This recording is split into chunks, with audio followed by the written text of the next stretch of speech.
Graça e paz, irmãos. Hoje, dando continuidade à nossa série de mensagens sobre o fruto do Espírito, falando que nós podemos ser como Cristo em cada uma dessas virtudes do fruto do Espírito descritas ali em Gálatas 5, versos 22 e 23.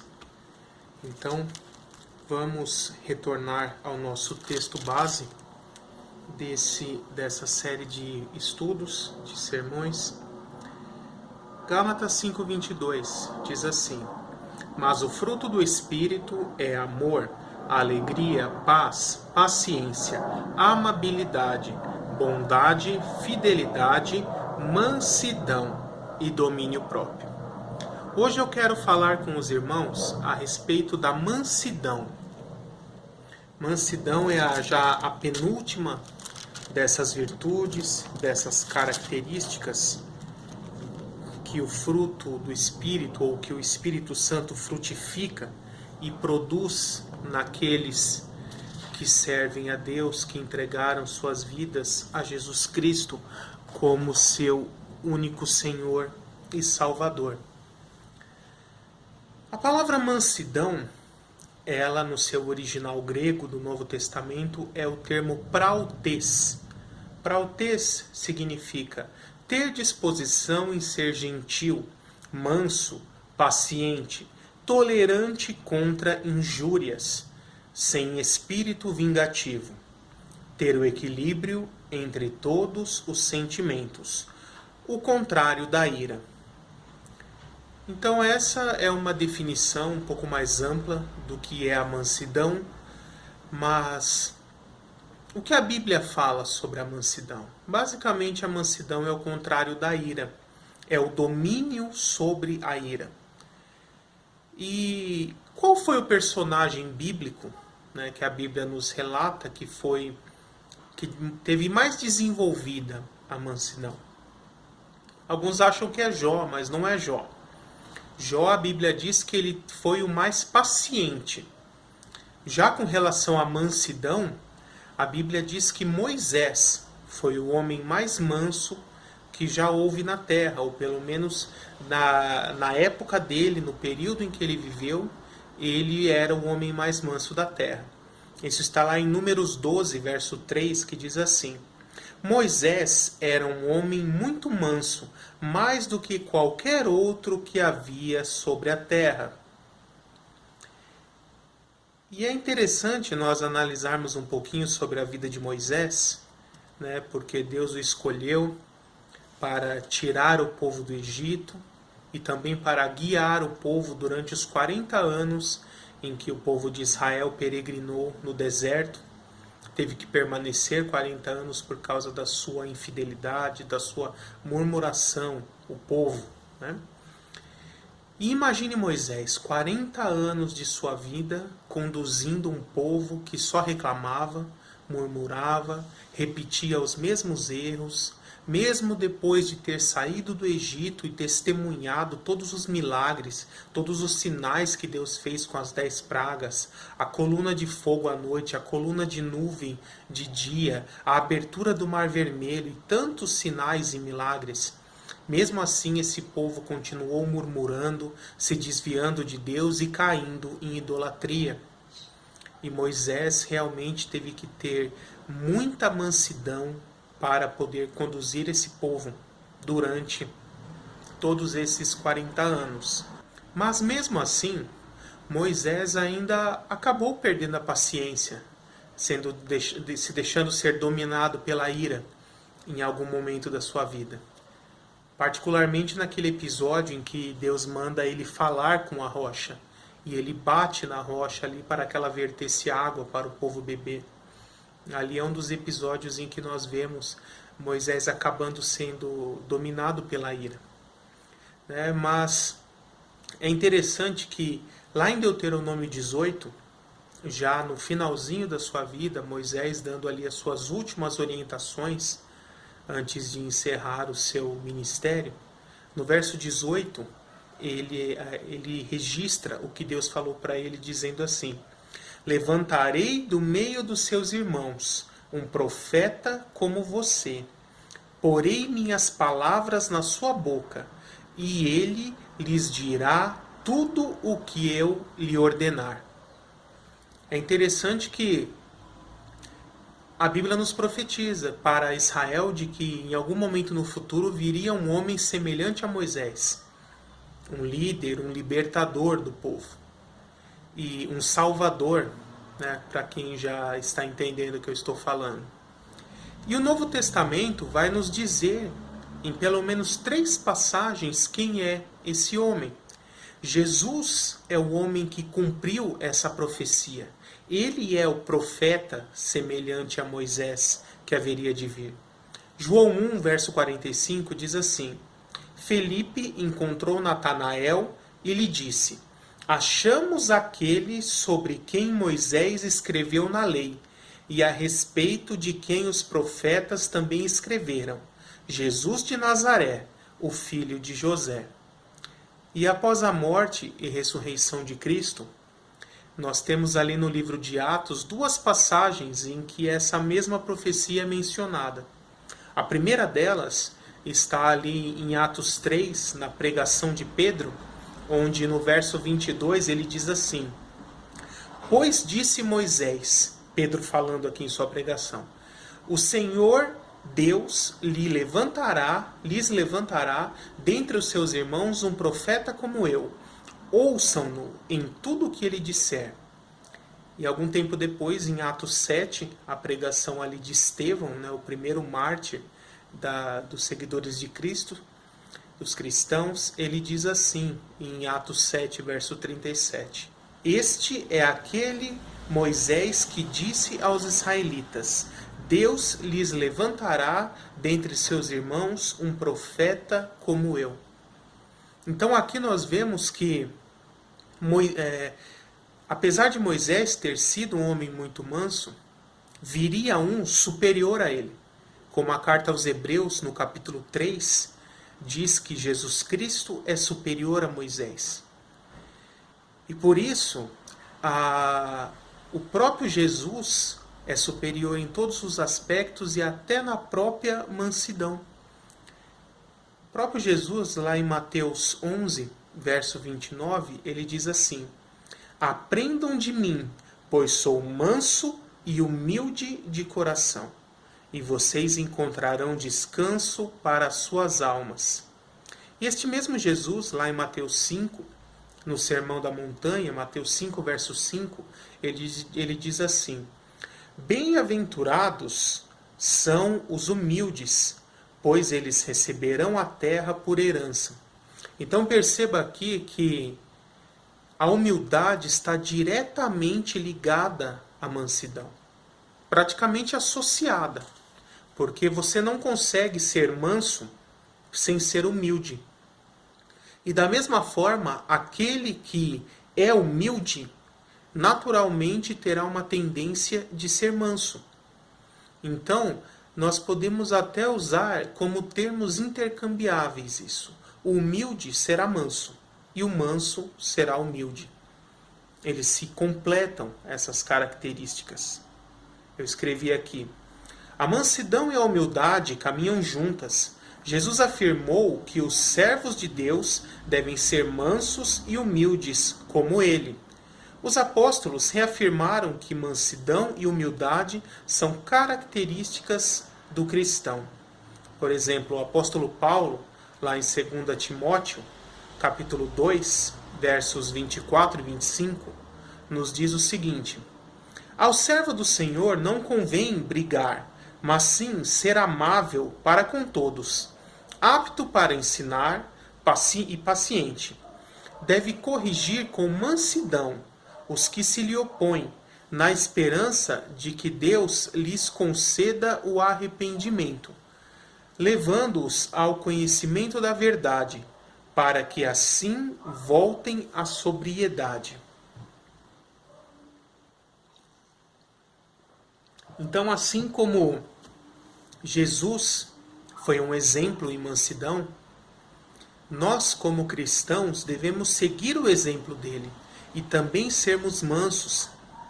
evitarmos ao máximo, fazermos o máximo esforço para não sermos dominados pela ira. Eu coloquei assim aqui: aqueles que se entregaram a Cristo devem se esforçar para ter uma conduta mansa e humilde, não se envolvendo em contendas, mas sempre instruindo com amor aqueles que não conhecem a verdade. Colossenses 3,12 diz assim: revistam-se de profunda compaixão, bondade, humildade, mansidão e paciência. Então, nós devemos seguir esse exemplo de Cristo para sermos humildes. Mas como podemos ser humildes? Em que aspecto podemos ser humildes? Eu coloquei aqui: devemos ser humildes em todas as nossas esferas de relacionamento. É muito importante isso. Não devemos ficar escolhendo em que lugar nós seremos humildes, em outros lugares não. Devemos ser humildes com os irmãos na igreja, no convívio eclesiástico entre os irmãos da igreja, entre os irmãos de fé, entre os membros de uma comunidade local. A esse respeito, Efésios 4, verso 2 diz assim: sejam completamente humildes e mansos, suportando uns aos outros em amor. Então, aquela igreja tinha esse problema de discórdias, contendas, brigas entre os irmãos. E com certeza não era só a igreja de Éfeso, da Éfeso do primeiro século, que tinha esse tipo de problema. Várias outras igrejas, em várias épocas, também têm esse problema, inclusive as nossas, no dia de hoje. A Igreja Batista em que eu cresci, ela até hoje tem bancos de madeira de lei mesmo, bem pesados. E é um mesmo banco assim que cabe 5 ou 6 pessoas sentadas no mesmo banco. Aqueles bancos devem pesar mais de 50 quilos, provavelmente. Mas, certa vez quando eu era criança, eu perguntei assim: por que até hoje essa igreja tem bancos tão pesados? Ou por que ela tem bancos tão pesados? E aí uma senhora que já congregava ali há muitos anos me disse assim: ah, meu filho, é porque o pessoal daqui é muito bravo. Quando tem reunião de assembleia, chegava até a voar cadeira, na época que era só cadeira. Então a gente teve que tirar as cadeiras e mandar fazer bancos, para o pessoal não conseguir jogar, por ser bastante pesado. Né? E eu fiquei imaginando assim: será que era verdade isso? Mas eu hoje tenho a tendência de achar que era verdade mesmo, viu? Porque eu mesmo, quando era criança, vi meus 8, 9 anos, vi numa reunião um dos líderes da igreja se levantar de um dos bancos e começar a bater boca com o pastor, a ponto de ir ao púlpito e bater boca frente a frente com o pastor e quase sair no tapa, os dois um com o outro. Isso com a igreja inteira vendo. Né? Infelizmente são exemplos em que não houve mansidão, em que as pessoas se deixaram dominar pela ira. Mas nós, como cristãos, não podemos fazer isso. Temos que ser exemplo para o mundo, para toda a sociedade. E devemos sempre nos esforçarmos ao máximo, pedindo a Deus também em oração e súplica, para que Deus, por meio do seu Espírito Santo, frutifique em nós a mansidão. Também devemos ser mansos no convívio social, com os seus vizinhos, com os seus colegas de trabalho, com as pessoas que você convive. A esse respeito, 1 Timóteo 6, 11 e 12 diz assim: você, porém, homem de Deus, busque a justiça, a piedade, a fé, o amor, a perseverança e a mansidão. Combata o bom combate da fé. Então perceba aqui que ser manso é combater um combate, é uma luta. Nós teremos a todo momento uma luta interior contra a nossa natureza carnal, que vai nos impelir a querer resolver as coisas pela força, a nos impor e às vezes até a sermos violentos, agressivos, hostis. mas não é assim que um cristão deve agir. Nós também devemos ser mansos no nosso convívio civil, com relação às autoridades, aos governantes. A esse respeito, Tito 3, versos 1 e 2, nos diz assim: Lembre a todos que se sujeitem aos governantes e às autoridades, sejam obedientes, estejam sempre prontos a fazer tudo o que é bom, não caluniem ninguém, sejam pacíficos, amáveis e mostrem sempre a verdadeira mansidão para com todos os homens. Então perceba, nós devemos ser mansos para com todos os homens. Não devemos ficar escolhendo com quem seremos mansos, quem merece a nossa mansidão e quem não merece. Também devemos ser mansos no nosso testemunho da proclamação do Evangelho. Devemos, no nosso testemunho diário, na proclamação do Evangelho, sermos mansos, sermos dóceis, amáveis com as pessoas. A esse respeito, a primeira carta de Pedro, capítulo 3, versos 15 a 17, nos diz o seguinte: Estejam sempre preparados para responder a qualquer pessoa que lhes pedir a razão da esperança que há em vocês. Mas façam isso com mansidão e respeito, conservando a boa consciência, de forma que os que falam maldosamente contra o bom procedimento de vocês, porque estão em Cristo, fiquem envergonhados de suas calúnias. É melhor sofrer pelo bem, se for da vontade de Deus, do que fazer o mal. E por fim também nós devemos ser mansos no nosso convívio familiar, nosso convívio conjugal. Então, a esse respeito, primeiro Provérbios, eu vou citar dois textos aqui, o primeiro deles, Provérbios, capítulo 3, versos 31 e 32, nos diz assim: Não tenha inveja de quem é violento, nem adote nenhum de seus procedimentos, pois o Senhor detesta o perverso, mas o justo é seu grande amigo. E esse texto aqui, na verdade, ele se aplica a todos os outros aspectos. Não tenha inveja do perverso.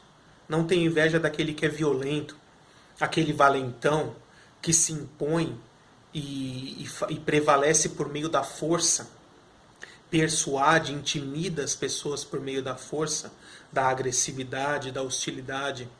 Deus não se agrada de nada disso. Devemos ser mansos. E no convívio familiar, isso é muito importante. Existem muitas pessoas que são assim: na igreja é um cordeirinho, mas em casa ele chega como um leão, como diz ali a Escritura em Pedro, buscando a quem possa tragar. E aí não dá testemunho, não dá um bom exemplo para a sua esposa, para os seus filhos. E às vezes é por conta disso que depois de um tempo os filhos, quando crescem, desanimam do Evangelho e abandonam os caminhos do Senhor e passam a não congregar em igreja nenhuma. Certa vez eu ouvi uma historinha que não sei se é fictícia ou se realmente aconteceu, mas diz que um menino, uma criança, chegou no pastor e disse assim: Pastor, será que a gente poderia vir morar na igreja? E aí o pastor perguntou: Por que você quer vir morar na igreja? Vocês têm uma casa, vocês têm ali uma casa própria com uma estrutura que pode abrigar vocês de forma agradável, né, de forma boa. Ele disse assim: pastor, é que o meu pai aqui na igreja é uma bênção. Ele é educado com todo mundo, ele é cordial, ele respeita todas as pessoas, fala de Deus, fala da Bíblia, mas em casa é completamente diferente. Então eu pensei: será que se a gente vier morar na igreja, ele vai ser assim o tempo todo? Porque ele é assim só na igreja. E aí aquele pastor entendeu o problema ali que se tratava. E em quantas famílias será que nós temos esse mesmo problema? As pessoas acabam tendo ali uma dupla personalidade. Na igreja é de um jeito, Em casa com a família é de outro, no trabalho é de outro, na escola ou nos estudos é de outro, e assim por diante. Nós temos que ser cristãos 24 horas por dia, todos os dias da semana. Nós temos que ser cristãos a todo tempo, dar um bom testemunho perante todas as pessoas, em todas as esferas da nossa vida. E nós vemos tantas pessoas que pensam assim, ah não, mas no ambiente de trabalho eu posso me comportar diferente. Ou às vezes dão até aquela desculpa, não, mas eu sou chefe, eu preciso agir de forma dura, senão não vão me respeitar, senão não vão trabalhar direito, vão fazer corpo mole, ficar enrolando e não vão produzir o que tem que produzir. Não é dessa forma que Deus quer que as pessoas ajam. Deus diz assim em sua palavra, não tenha inveja de quem é violento, nem adote nenhum de seus procedimentos. Não adote os procedimentos daquele que é violento, em nenhuma esfera da sua vida. Também é importante nós entendermos por que devemos ser pacientes, né?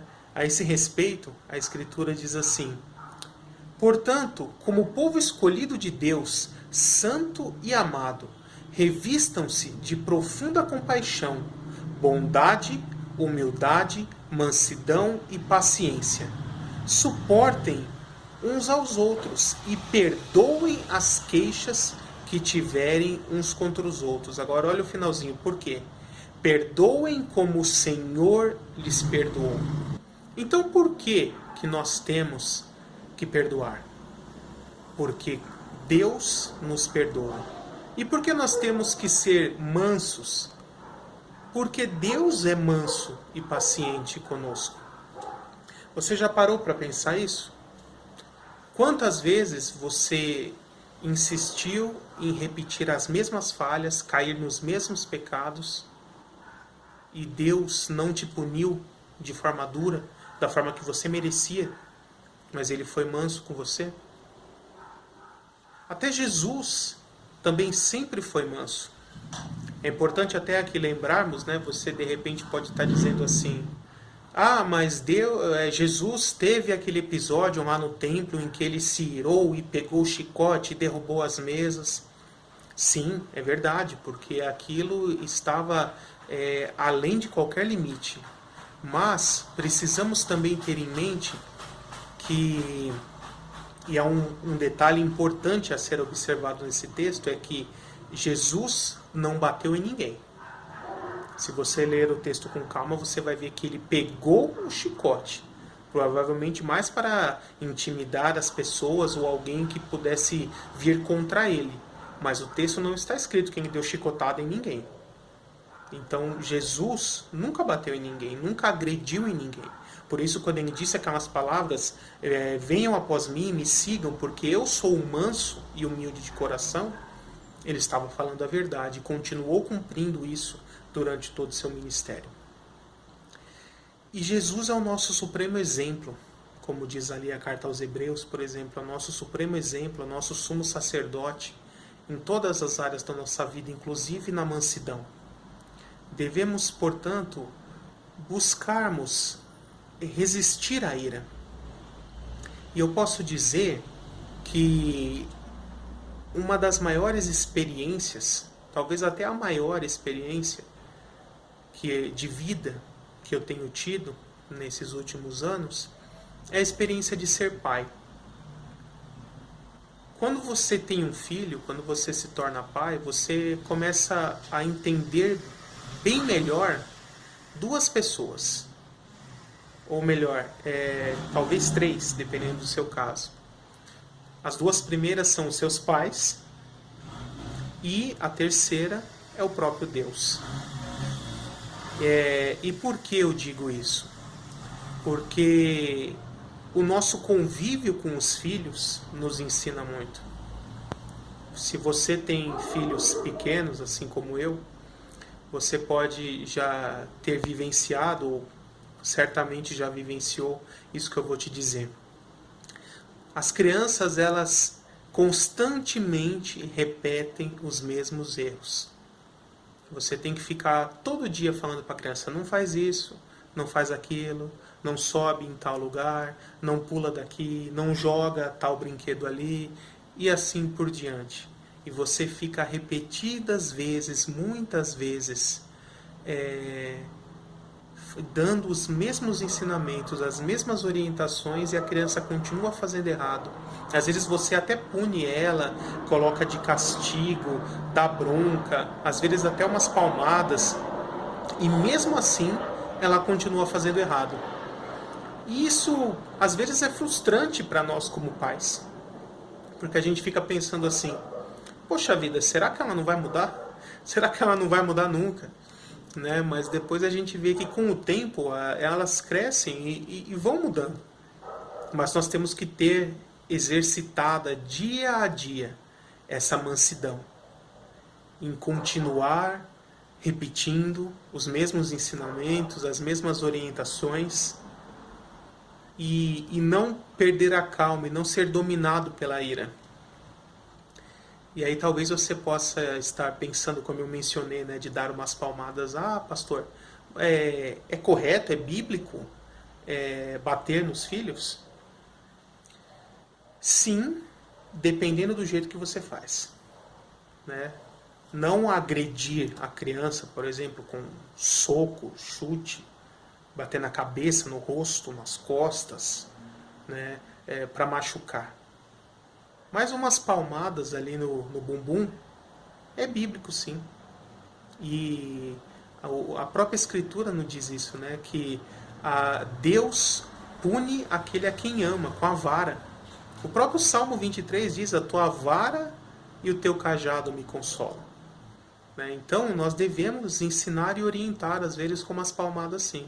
Mas eu sempre falo para as pessoas, os pais, né, os casais com filhos pequenos: nunca puna ou dê umas palmadas no seu filho quando você estiver irado. Se ele fez alguma coisa e você está irado, espere, conte até 10, até 20, até 50, até 100, espera aquela adrenalina baixar, e aí quando você já se acalmou, você chama a criança e fala: filho, você fez isso, isso e isso de errado. Eu já tinha te avisado que se você fizesse isso, você ia apanhar, e agora por conta disso você vai tomar umas palmadas. Sem gritar, sem perder a calma, sem se descontrolar. E aí sim, você coloca a criança ali nos seus joelhos, por exemplo, né, no seu colo, dá ali 2 ou 3 palmadas com uma força medida também, sem exagerar, mas sem gritar, sem exagerar, porque esse é o segredo. Deus nos trata dessa forma. Às vezes Deus também nos dá umas palmadas, metaforicamente falando, mas sempre com amor, porque o objetivo não é punir, o objetivo não é causar dor, o objetivo não é machucar. O objetivo é que por meio disso a criança cresça, se desenvolva, o caráter dela seja trabalhado para que ela possa melhorar como pessoa e ser do jeito que ela deve ser. E é exatamente assim que Deus trata conosco. Aos olhos de Deus somos como crianças também, perante a sua infinita sabedoria. E muitas vezes tomamos umas palmadas de Deus. Então, se em algum momento isso acontecer com você, não fique pensando, ou pensando, sofrendo com as palmadas, mas tente pensar: o que eu preciso aprender? O que eu preciso mudar na minha vida para não ter que tomar essas palmadas de novo, metaforicamente falando? Então, da mesma forma que Deus é manso e paciente conosco, sempre buscando o nosso bem, querendo o nosso bem, e Jesus, também sendo Deus, é exatamente dessa mesma forma, como ele demonstrou de forma prática no seu ministério terreno, a Escritura nos ensina a sermos também nós cristãos, todos nós, pacientes, longânimos e mansos. Buscarmos sempre, nunca nos deixar dominarmos pela ira. Esse é um exercício diário a todos nós. E eu oro a Deus para que essa mensagem entre no seu coração e você receba, você sinta de Deus um novo ânimo para voltar a batalhar cada dia contra a sua natureza pecaminosa, para se tornar, com o auxílio do Espírito Santo, uma pessoa melhor, uma pessoa que realmente o Espírito Santo deu fruto em sua vida. Vamos orar? Senhor Deus, Pai de amor, Todo-Poderoso, mais uma vez aqui diante da Tua presença, Senhor, eu peço para que o Teu Espírito Santo consolide essas palavras, Senhor, esses ensinamentos da Tua Sagrada Escritura nas mentes e nos corações de todos os que estão ouvindo essa mensagem, inclusive no meu também, Senhor. Peço para que nos ajude a cada dia para que nós possamos viver essa batalha diária de lutar contra a nossa carne e alimentar o nosso espírito para que possamos nos tornar cada vez mais parecidos com Cristo. Espírito Santo de Deus, nos ajuda, Senhor. Frutifica em nós todas essas virtudes, inclusive a mansidão, para que nós possamos cada vez mais nos tornar da forma que o Senhor nosso Deus quer que nós sejamos. Muito obrigado por tudo, Pai. Essa é a oração que nós fazemos, de agradecendo, em nome de Jesus. Amém. Que Deus abençoe a todos. Eu oro a Deus para que essa palavra tenha sido viva e eficaz para você e que você possa colocar em prática esses ensinamentos na sua vida. Que Deus te abençoe e até a próxima.